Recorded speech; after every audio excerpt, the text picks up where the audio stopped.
Damos honor a ti, damos honor a ti.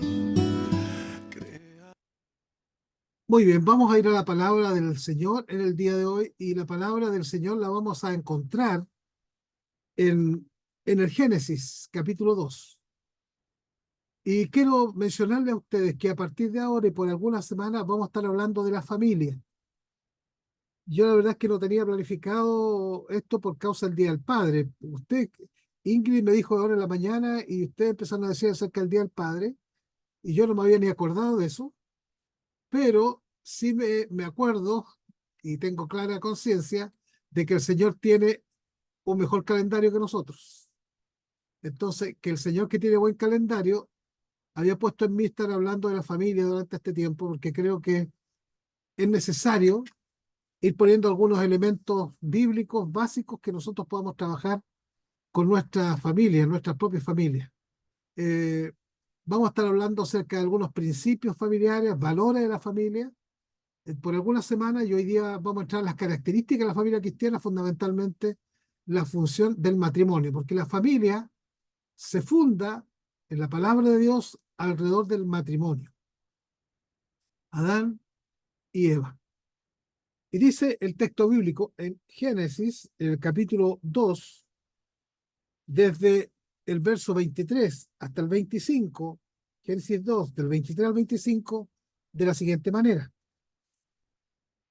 Dijo entonces Adán: esto es ahora hueso de mis huesos y carne de mi carne.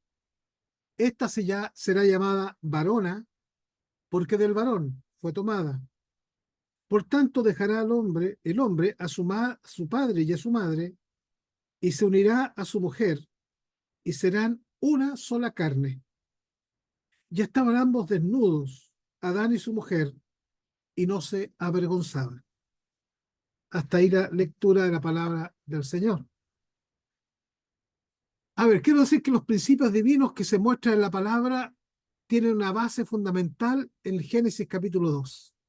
Génesis 1 habla de la formación del hombre y la mujer, pero el capítulo 2 fundamentalmente habla de la formación del matrimonio, de la pareja humana, del matrimonio como nosotros conocemos y como ha sido conocido por miles de años.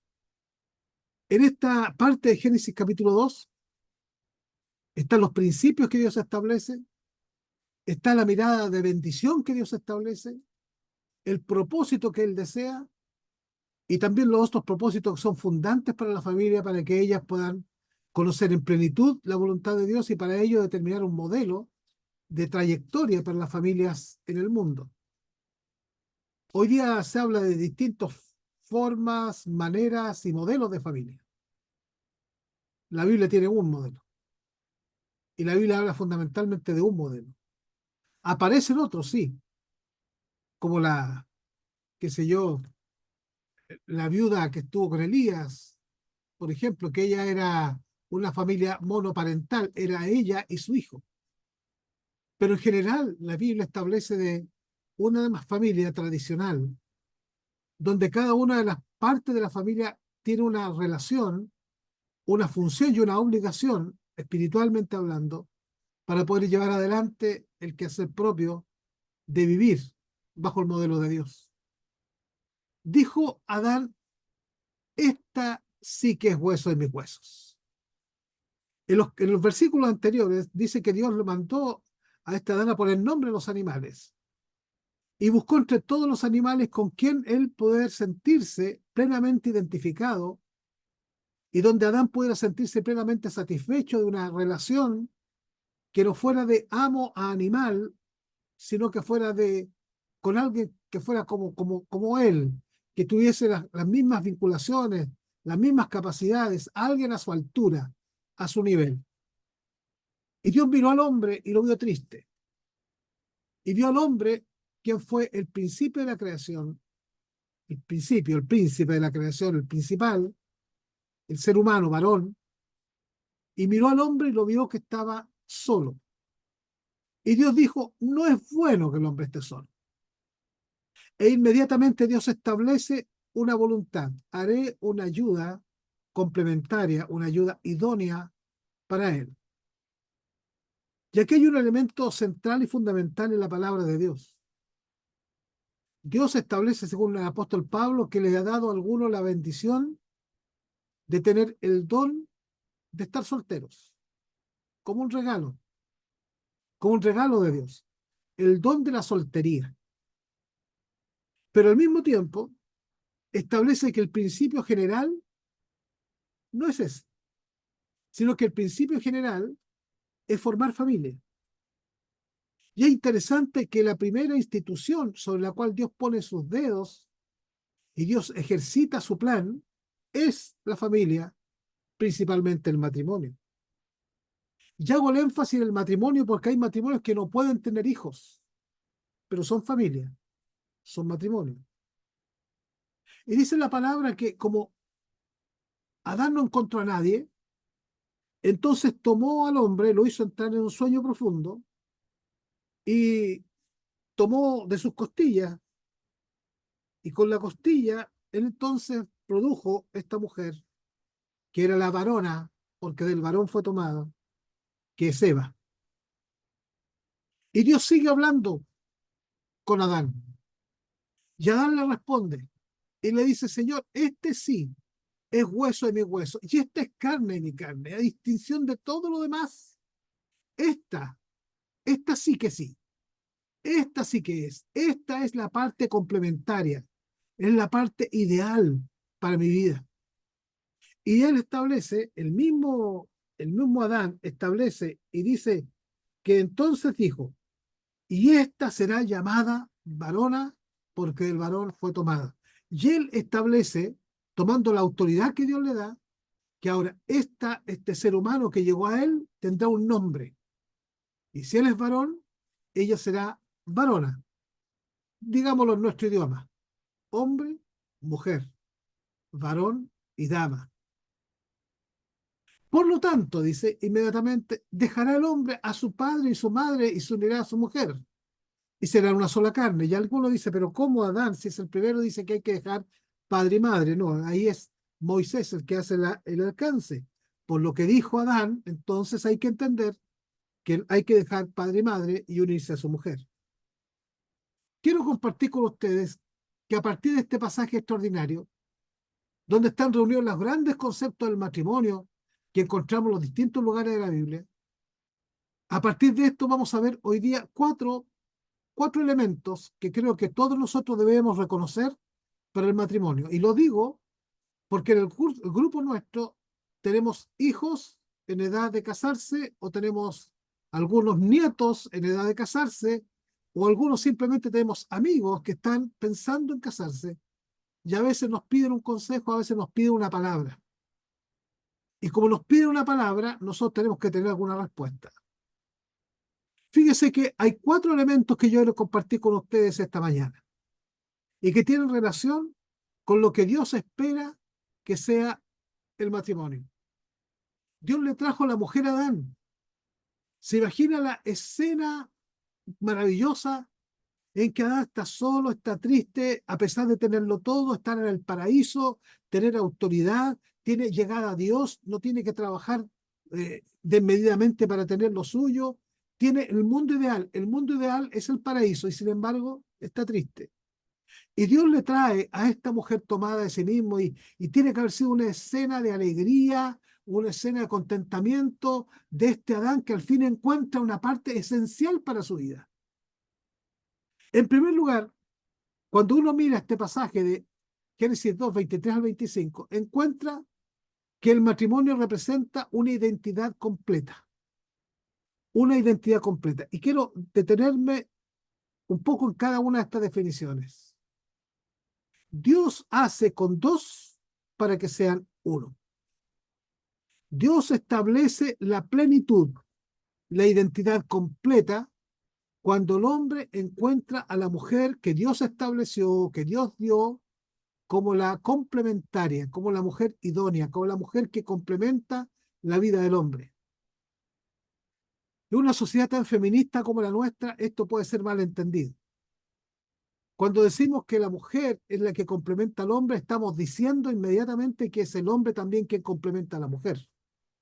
Es una cosa de ambos, es una identidad que el uno se completa en el otro, en que el uno se completa en el otro. Y bendecidos son aquellos que Dios le dio el don de la soltería, porque pueden complementarse a sí mismos sin necesidad del segundo, pero aquellos que, como yo, como la mayoría de nosotros, no tenemos ese don, Dios nos permite complementarnos con otro, con otra, en el caso del hombre o la mujer.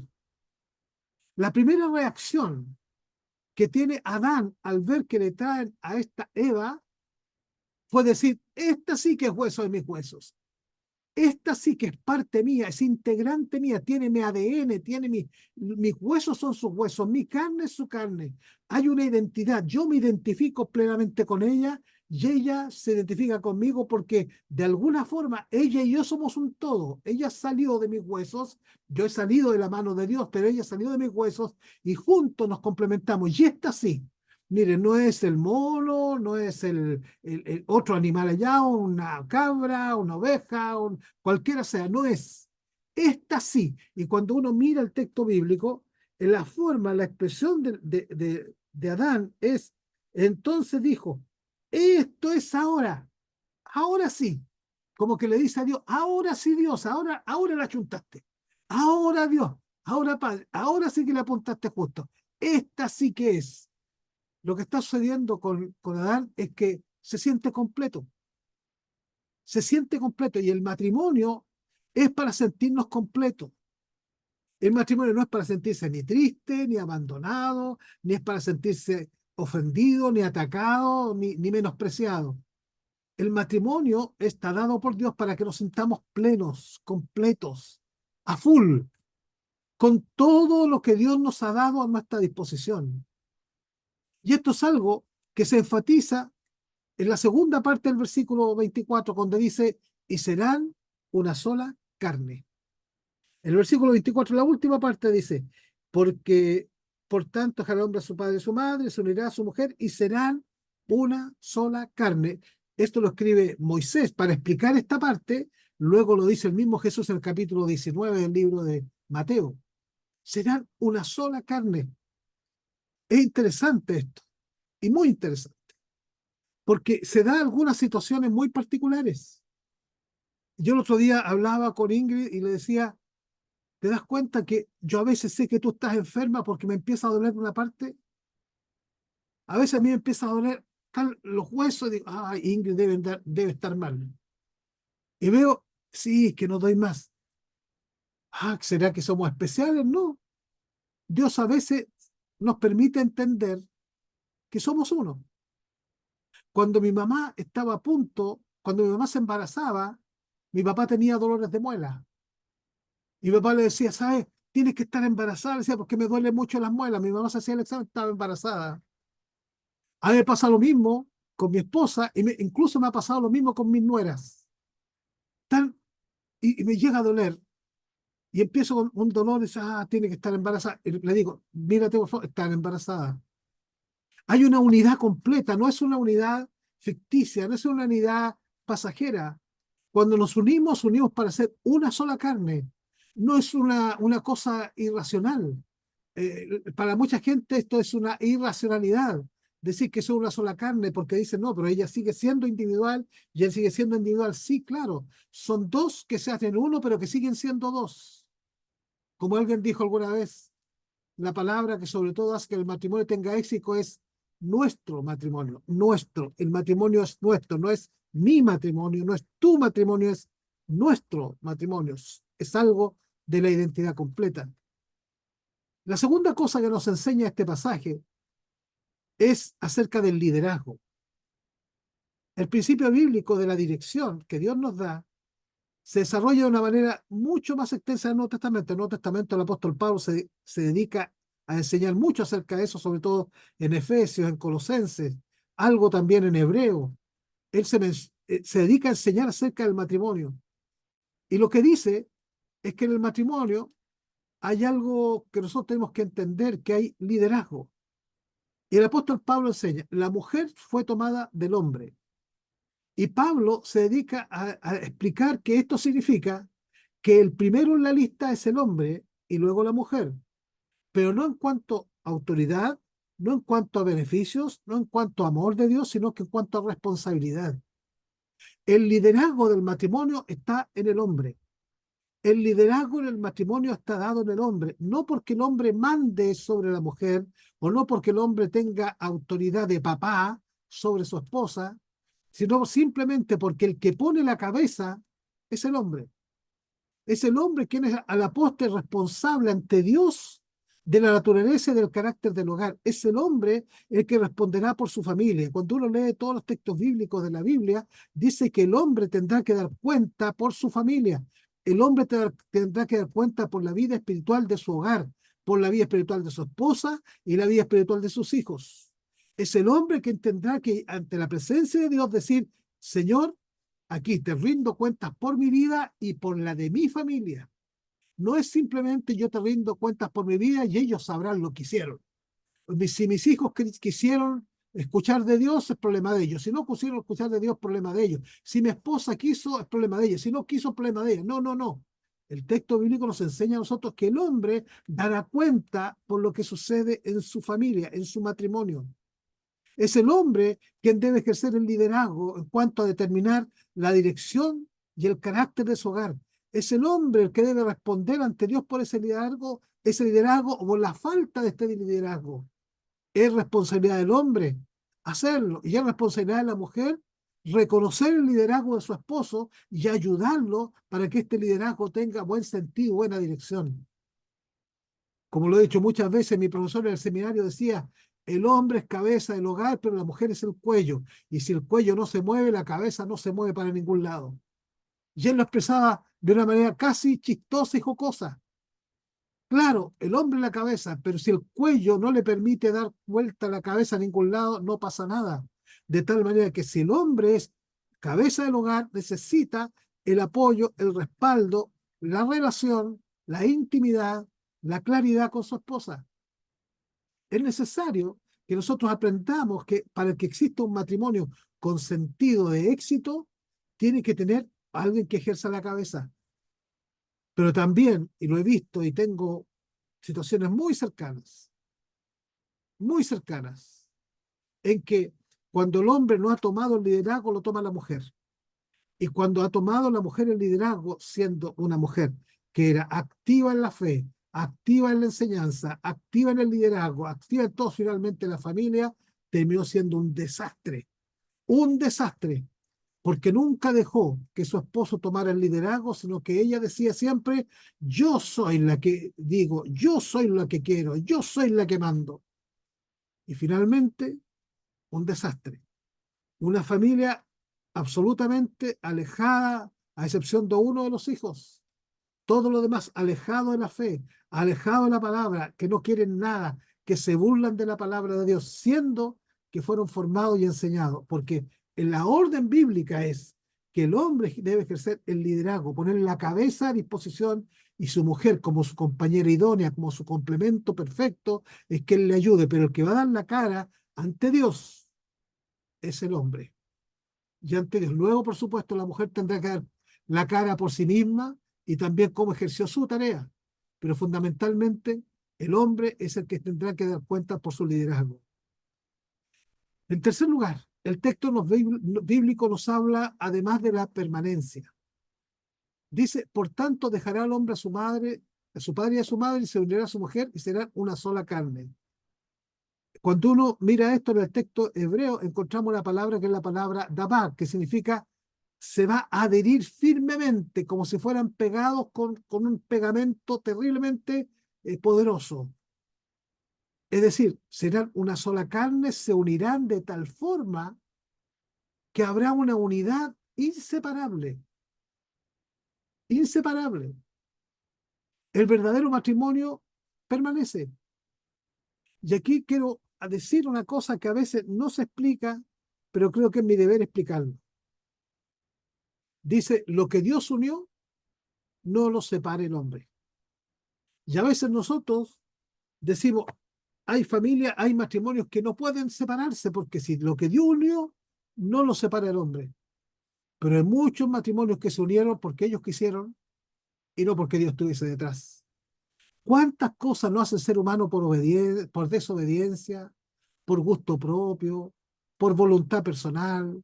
¿Cuántas cosas hacemos nosotros sin tomar en cuenta a Dios o a veces simplemente se va al templo, se pide la bendición? Pero la verdad es que de antes, el durante y el después siempre hubo una convicción dentro de que no sé si es la persona, no estoy seguro si es. Fíjese que una característica fundamental de la palabra es que el matrimonio será una sola carne. Y cuando dice, en la palabra que está escrita, dice, serán, a partir del momento de la unión, serán una sola carne. Estarán firmes, adheridos, unidos. Es preciso que el marido se adhiera a su mujer y debe abandonar a todas las demás y adherirse a ella. Es necesario que ella esté tan unida a él que sea como él, que viva como él. ¿En qué sentido? No que piense lo mismo ni que sienta lo mismo, sino que se sienta parte de la unidad del matrimonio. La mujer debe sentirse parte del matrimonio y no ausente del matrimonio. Y el hombre debe sentirse parte del matrimonio y no ausente. A veces nosotros discutimos por cosas que son muy secundarias, pero que de alguna manera tienen alguna explicación. Si usted no puede tomar decisiones en su casa, ¿es parte de su casa? Si usted no puede tomar decisiones acerca de lo que van a comprar, o si no puede tomar decisiones acerca de cómo van a hacer los arreglos, o cómo va a pintar, o lo que quiere comprar para A, B o C, usted si no puede tomar decisiones, ¿se siente parte de eso? Sin duda que no. Si yo no puedo saber si voy a comprar un mueble y simplemente no tengo derecho a opinar, no soy parte de eso. Pues bien, en el matrimonio, para que exista permanencia, las dos tienen que sentirse parte. Y estos que se sienten parte de esta sociedad conyugal permanecen para siempre. Es interesante porque hace unos días atrás estuve leyendo un manual muy profundo, que yo quedé con muchas dudas. Dije, voy a preguntar a los especialistas que saben de este tema, pero se dice que hay un estudio que se hizo hace poco tiempo atrás, que cuando el hombre y la mujer tienen relaciones sexuales, parte del el líquido del hombre que penetra en la mujer se adhiere a los muros vaginales, a los muros internos, y se transforma en el ADN o se une al ADN que queda en la mujer. De tal manera que poco a poco la mujer empieza a absorber parte del ADN del marido solo por esta unión sexual. Pero lo que decía el texto bíblico, imagínense ustedes ahora una prostituta que se acuesta con 5, con 10, con 20, con 50 o con cientos o miles, no sé, depende de los años. Cada uno de ellos dejó un rastro de ADN en el cuerpo de ella. Y cuando ella viene y se acuesta con otro, le transmite parte de su ADN más el ADN de este otro.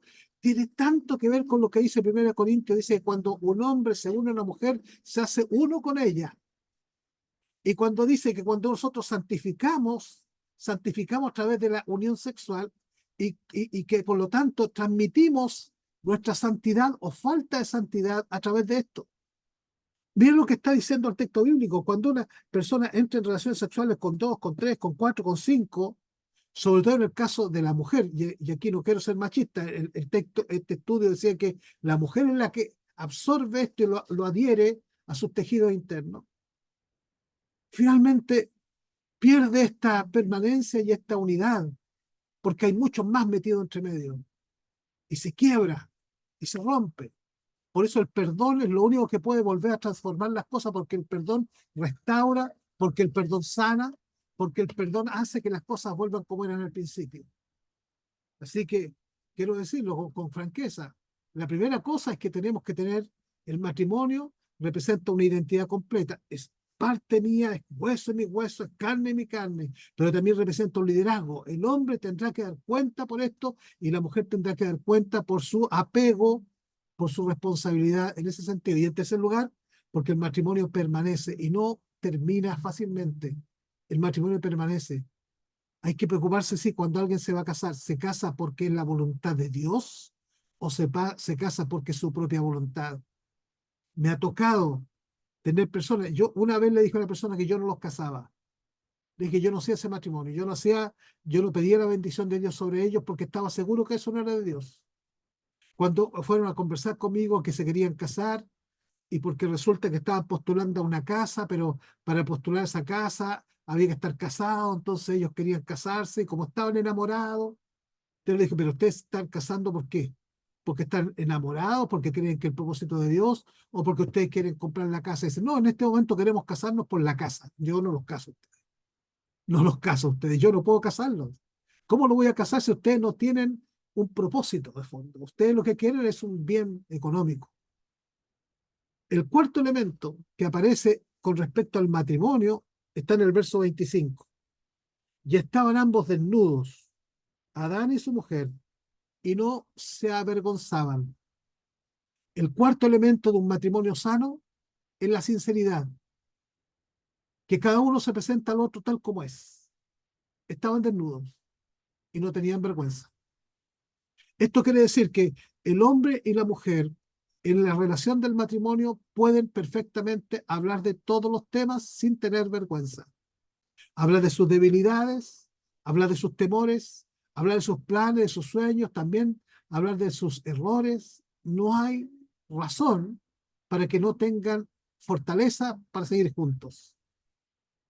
Es necesario, este versículo cuando dice que estaban desnudos y no tenían vergüenza, es necesario entender que para que exista un matrimonio sano según el propósito de Dios, tiene que haber sinceridad entre el hombre y la mujer. No tiene que existir secretos entre el hombre y la mujer. No puede existir secreto en el matrimonio. No hay cosas vedadas para compartir con el otro. No es cosa que esto es mi vida y yo sabré lo que hago. Sí, a veces hay cosas. ¿Dónde fuiste? A tal parte. ¿Y con quién estuviste con tal persona? Está bien, pero ya que eres, ¿y qué hablaron? ¿Y qué te dijeron? ¿Y por qué te lo dijeron? ¿Y cuándo fue? Eso ya es muy intrusivo. Pero resulta que quien no tiene nada a ocultar puede perfectamente decir lo que siente en el momento oportuno. En el matrimonio estaban desnudos y sin vergüenza, no tenían nada que ocultar, no tenían nada que esconder, ni los fracasos ni los éxitos. Muchas veces el fracaso del matrimonio en la actualidad es la total falta de comunicación. Es cuando ninguno de los dos está claro lo que piensa el otro, cuando los dos se sientan y se miran como extraños, cuando simplemente lo único que les une es el programa de televisión, el noticiario o simplemente hablar de otros, pero no hablar de ellos. Falta comunicación, falta hablar, falta sencillamente de las cosas profundas como de las cosas triviales. El matrimonio debe aprender a reírse juntos y a llorar juntos. Debe aprender también a veces a reclamarse el uno al otro con cariño y decir las cosas que le están separando. Con mucha frecuencia, con mucha frecuencia. La razón de muchas separaciones está aquí, es que tienen cosas que se esconden. Hay cosas que se esconden. No se quieren decir. No puede ser que el marido no sepa cuánto gana su mujer y la mujer no puede, tiene que saber también cuánto gana el hombre. El hombre debe saber las deudas que tiene su esposa debe saber las deudas que tiene el hombre, si ambos trabajan. Si uno de los dos trabaja, el que trabaja debe ser tan transparente para decir esto es lo que gano. Y la mujer ser transparente y decir y esto es lo que gasto. Pero a veces no sucede eso. ¿Cuántas veces me ha tocado pastoralmente preguntar, ¿usted sabe cuánto gana su marido? No tengo idea. O algunos maridos, ¿tú sabes cuánto gana su esposa en su trabajo? No tengo idea. Nadie sabe del otro. Es que a veces nos escondemos cosas, nos escondemos situaciones que pertenecen a una u otra institución. Yo quiero recordarle a ustedes, hace pocos días lo estuvimos hablando, una persona que nosotros tuvimos en la iglesia hace muchos años atrás, que se terminó suicidando, porque después de no sé cuántos años, 25, 30 años, descubrió que su marido no trabajaba en el lugar donde él decía que trabajaba. Lo tomaron preso en Europa por estar llevando drogas. Y ella decía, no, si mi marido trabaja en una minera ahí cerca de Antofagasta. Nunca había trabajado en la minera. Y ella por casi 30 años pensó que su marido trabajaba allí. Él estaba dedicado a otras cosas. No puede ser posible que haya zonas oscuras en la relación. No puede haber zonas oscuras sin saber lo que pasa con el otro. Uno tiene que saber las deudas del otro, los problemas del otro, los conflictos del otro. Tiene que hablarlo con franqueza, tiene que hablarlo con sinceridad. Recuerdo, y no porque seamos un ejemplo, aunque debiésemos serlo, aunque no seamos un ejemplo, pero recuerdo hace muchos años, éramos pastores en Temuco. Yo, una niña, se quedó al fin del culto y me dice, pastor, quiero hablar con usted. Le digo, sí, dime. Y me dice, pastor, yo estoy enamorada de usted. Ay, dije yo, una chica de la iglesia. Y la escuché y le dije, espérate un poquito. Y fui a buscar a mi señora. Y la fui a buscar, le dije, oye, ¿sabes que esta niña dice que está enamorada de mí? ¿Por qué no vamos a conversar con ella? La niña se puso media nerviosa cuando nos vio llegar a los dos juntos. Ingrid habló con ella y le dijo, mira, lo que te pasa es algo muy normal en niñas que ven el liderazgo, y empieza a explicarle una cosa. Bueno, esa niña después yo la casé, fui capaz de presentar primero de sus hijos al Señor. Es que ¿sabes lo que pasa? Cuando hay franqueza y cuando hay transparencia, esto me está pasando, esto me dijeron, uno le corta la cola al diablo, uno le corta los brazos al diablo. En la franqueza, en la transparencia, uno es capaz de decirle al otro lo que está pasando, es capaz de decirle al otro lo que está viviendo. Debe haber libertad en la comunicación al hablar uno con el otro, porque los matrimonios se marchitan, se debilitan y fracasan cuando no hay conversación, cuando no hay diálogo. Estos son 4 elementos que hoy día vemos que deben ser parte de un matrimonio para vivir la bendición de Dios. Primero, sentir que se completa en el otro. Yo me completo en mi esposa se completa en mí. Tenemos identidades distintas, pensamientos distintos, pero cuando estamos, lo que somos uno. Ya no somos dos, somos uno, repartido en dos. La segunda cosa es que hay liderazgo. El hombre es el que pone la cabeza ante la mujer y la mujer es la que, además de responder por lo suyo, tiene que ayudar, fortalecer, animar, darle energía a su esposo. En tercer lugar, el matrimonio permanece. Son una sola carne, pegados, adheridos, pegados como con el mejor pegamento para vivir juntos para siempre. Y por último, hay sinceridad. En el matrimonio tiene que haber sinceridad, porque si no hay sinceridad y no hay diálogo, entonces el matrimonio se quiebra. Todos nosotros los que estamos acá tenemos experiencia de matrimonio, ya sea porque nos hayamos casado o porque hemos visto matrimonio. Y hay matrimonios que a uno le animan, y hay matrimonios que a uno le duelen. ¿Cómo es su matrimonio? ¿O cómo usted espera que sea el matrimonio de sus hijos? ¿Cómo espera que sea el matrimonio de las personas que usted ama? ¿Cómo espera que sea el matrimonio de aquellos que son parte de su cariño más profundo? Si usted puede transmitirle estos 4 principios, le aconsejo, transmítaselo. Estas 4 cosas son las que enseña Dios en la palabra. Bueno, gracias, Señor, porque Él ha creado esta institución preciosa que es la familia a partir del matrimonio. Que Dios bendiga a cada uno de nosotros y que seamos capaces de decirle a los demás, esto es lo que Dios quiere para nuestra vida. Que así sea y que la gracia del Señor sea con todos. Amén. Damos honor a ti, damos honor a ti, porque no